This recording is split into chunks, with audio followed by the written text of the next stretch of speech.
Setelah itu teman-temannya langsung mendesak untuk memberitahukan polisi tentang email ini. Colin dan Cody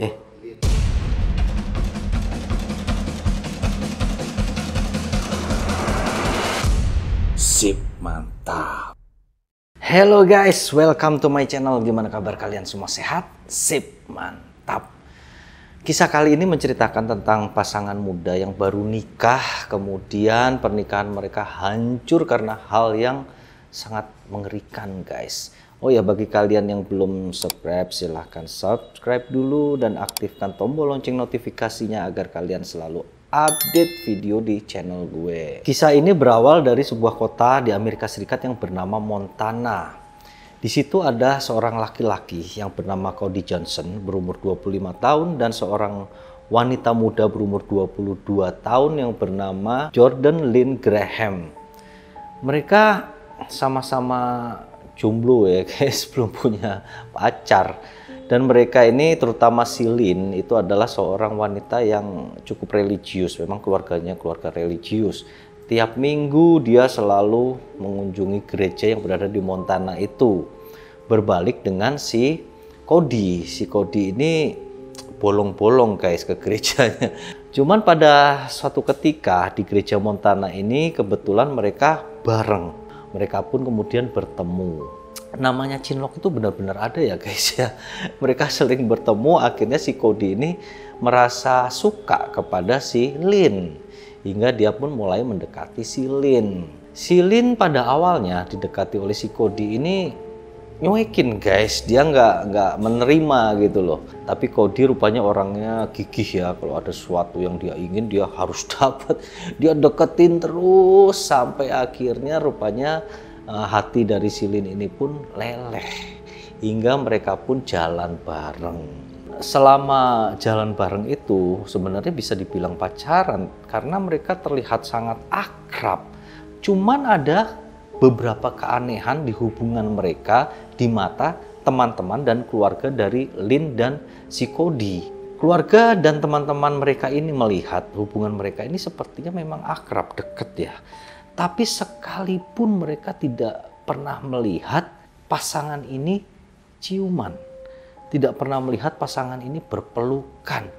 Bahkan mereka sekalipun belum pernah melihat pasangan ini pegangan tangan guys. Namanya kalau udah pacaran jangankan pegangan tangan ya, biasanya cowok kan main nyosor aja. Ini mah kagak guys, sama sekali enggak loh. Waktu berlalu nih sampai 1 tahun kemudian, tiba-tiba ada kabar yang sangat mengejutkan bagi keluarga kedua belah pihak sama teman-teman mereka. Si Lynn ini telah dilamar oleh si Cody. Anehnya si Lynn ini langsung menerima lamaran dari si Cody dan menerimanya itu dengan perasaan yang sangat senang. Bahkan setelah lamaran itu malamnya dia sampai motoin cincin lamaran itu terus dipost ke Instagram.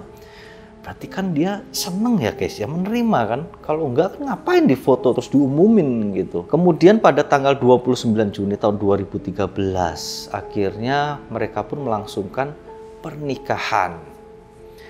Di pernikahan ini si Lynn selama proses pernikahan itu menunjukkan ekspresi wajah yang tidak bahagia guys. Dia lebih banyak menunduk dan dia membisu. Setelah prosesi pernikahan itu, pada malam harinya, si Lynn ini mengirim SMS kepada sahabat karibnya. Dia bilang, pada malam pernikahan ini aku harusnya bahagia, tapi kenapa aku tidak merasakannya? Jadi dia udah mulai curhat ya, belum apa-apa ke temennya.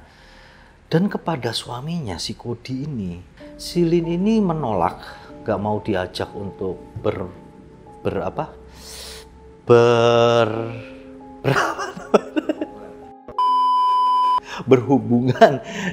nggak mau diajak berhubungan badan dengan alasan sedang dapat gitu, sedang menstruasi. Dan ternyata hingga keesokan harinya terus Lynn ini sama sekali tidak mau disentuh oleh suaminya sendiri. sampai ke 1 minggu itu mereka sama sekali belum melakukan hubungan badan. Kemudian pada hari ke-8 setelah pernikahan mereka, yaitu pada tanggal 8 Juli tahun 2013. Di hari itu si Kodi ini tidak tampak hadir di tempat kerjanya. Hal itu pun ditanyakan oleh rekan kerja dari si Kodi kan, nanya ke si Lin ini. Si Lin ini bilang ke temannya itu bahwa si Kodi sudah pergi dari rumah itu kemarin. Jadi tanggal 7 Juli si Kodi udah pergi. Dan si Lin ini tidak dikasih tahu kemana dia pergi. Rupanya kehilangan dari Kodi ini berlangsung sampai beberapa hari. Itu semakin membuat teman-temannya ini pada resah. Tapi mereka juga melihat keanehan pada Lin. Dalam situasi seperti ini ya, seharusnya seorang istri itu merasa gelisah gitu kan. Karena suaminya nggak balik-balik. Tapi ini berbalik banget dengan yang ditunjukkan oleh Lin. Lin ini kelihatan kayak nyantai aja guys. Kayak ya masih bercanda-bercanda biasa. Jadi seperti nggak ada sesuatu yang terjadi. Malah si Lin didesek-desek gitu tuh dia kesel sampai sempat ngebuang ini cincin kawinnya ini dibuang di depan teman-teman dari suaminya itu. Buang aja gitu. Dan kemudian karena sudah terlalu lama ya, akhirnya kehilangan dari Kodi ini sudah bisa dimasukkan atau dilaporkan ke dalam kasus kehilangan orang. Hingga pihak kepolisian Montana pun mulai turun tangan. Kepolisian ini langsung bergerak dengan menanyai keterangan dari Lin. Bagaimana kronologis hilangannya si Kodi kan. Pada saat ditanyai, Lin ini memberikan keterangan yang beda dengan yang selama ini dia bilang ke teman sama keluarganya. Kalau ke teman keluarga kan dia bilang bangun tidur si Kodi udah nggak ada kan. Tapi kalau ke polisi dia ngaku bahwa si Kodi ini pergi bersama teman-temannya. Rencananya mereka akan melakukan panjat tebing. Jadi ceritanya si Lin ada 3 orang temannya yang menjemput. Kemudian mereka pun mengendarai kendaraan warna gelap. Kemudian mereka berangkat untuk panjat tebing. Lin bilang ke polisi bahwa dia telah menerima pesan teks dari suaminya. Di pesan teks itu bilang si Kodi ini telah pergi bersama teman-temannya menuju pegunungan yang ada di Montana. Mereka akan melakukan panjat tebing. Kemudian didesak lagi oleh polisi. Coba tunjukkan pesan teks tersebut. Si Lin ini tidak dapat menunjukkan pesan teks itu. Sementara itu kepolisian ini karena hanya mendapatkan keterangan yang nggak banyak gitu ya. Akhirnya mereka pun melakukan penyebaran brosur tentang kehilangan dari si Kodi. Kemudian ada perkembangan baru. Si Lin ini mengaku dia mendapatkan email dari seseorang yang bernama Tony S. Email itu mengatakan kalau si Kodi ini sudah meninggal di Taman Nasional Glacier yang berada di Montana. Pertama kali si Lin ini menunjukkan email itu kepada teman-temannya. Setelah itu teman-temannya langsung mendesak untuk memberitahukan email ini kepada kepolisian. Mendapatkan email ini ya, kepolisian langsung bergerak menuju Taman Nasional Glacier itu dan mereka berencana untuk mencari tubuh dari si Kodi. Sementara itu, polisi Montana sedang sibuk ya mencari keberadaan tubuh Kodi. Pada tanggal 11 Juli tahun 2013, tiba-tiba si Lin ini bilang ke teman-temannya, "Gua tahu di mana keberadaan tubuh dari si Kodi." Aneh kan? Tiba-tiba loh guys. Terus temennya kaget kan, mereka nanya, "Hah, dari mana kamu tahu?" Si Lin bilang bahwa dia mendapat bisikan Tuhan dan perasaan, feeling dari seorang istri. Kemudian mereka pun langsung bergegas menuju lokasi yang akan ditunjukkan oleh Lin. Mereka ada temannya 3 orang sama ada satu lagi adik dari si Kodi yang umur 16 tahun. Selama dalam perjalanan menuju lokasi ya, Lin ini tampak sangat bahagia. Dia ngajakin bercanda teman-temannya. Bahkan dia suka melambai-lambaikan tangannya ini keluar jendela. Jadi kayak happy banget guys. Kemudian begitu sampai lokasi, ternyata lokasi itu adalah daerah yang agak terpencil dan memang curam banget gitu. Adik dari si Kodi langsung turun ke bawah guys, ke bawah jurang itu untuk mencari. Begitu juga temannya yang lain. Nyari-nyari gak ketemu. Tiba-tiba lagi ini si Lin ngasih tahu ke yang lain. Oh, aku tahu sekarang di mana tepatnya mayat dari si Cody. Dia langsung berjalan beberapa puluh meter, kemudian menunjuk di situ tempatnya. Teman-temannya dan adiknya ini, si Cody, turun ke tempat yang ditujukan oleh si Lin. Benar, ternyata di situ ada jasad dari Cody sudah tertelungkup dan hampir membusuk. Setelah itu mereka pun langsung pulang ya, sebelum terlebih dahulu menghubungi kepolisian. Kepolisian pun langsung menuju TKP dan mengangkat jenazah tubuh dari si Cody ini. Dalam perjalanan pulang, si Lin ini juga sempat bilang ke teman-temannya, akhirnya tubuh si Cody ini berhasil ditemukan. Sekarang kita bisa melakukan pemakaman dengan layak. Akhirnya pemakaman untuk Cody pun dilakukan. Pada tanggal 16 Juli tahun 2013, itu setelah pemakaman, polisi melakukan interogasinya yang kedua kepada Lin. Lin ditanya, kamu kok bisa tahu sih jenazah Cody ada di situ? Dia kembali bilang bahwa perasaanku sebagai istri yang membawaku ke tempat itu. Sementara itu Lin ini ditanya terus dengan pertanyaan-pertanyaan lainnya dan jawabannya mulai ngelantur guys. Mulai kagak nyambung gitu. Dia juga sempat bilang pada hari itu, tanggal 8 Juli dia tidak bersama dengan si Cody. Cuman ternyata di area lokasi Taman Gletser itu ada CCTV-nya dan di situ tampak bahwa Lin dan Cody memasuki area Taman Gletser itu di dalam satu kendaraan. Kepada polisi, Lin ini juga ngaku bahwa hubungan pernikahannya selama ini baik-baik aja, nggak pernah bertengkar. Tapi itu terbalik ya dengan handphone Cody yang ditemukan oleh kepolisian. Di handphone Cody itu kan ada pesan-pesan teks ya. Jadi polisi ini ngebacain. Ternyata isinya banyak banget curhatan dari Cody ini ke teman-temannya bahwa dia dan si Lin ini kerjanya berantem melulu guys tiap hari. Tidak ada kecocokan. Kemudian polisi mengecek kebenaran dari email yang tadi ya namanya Tony S itu.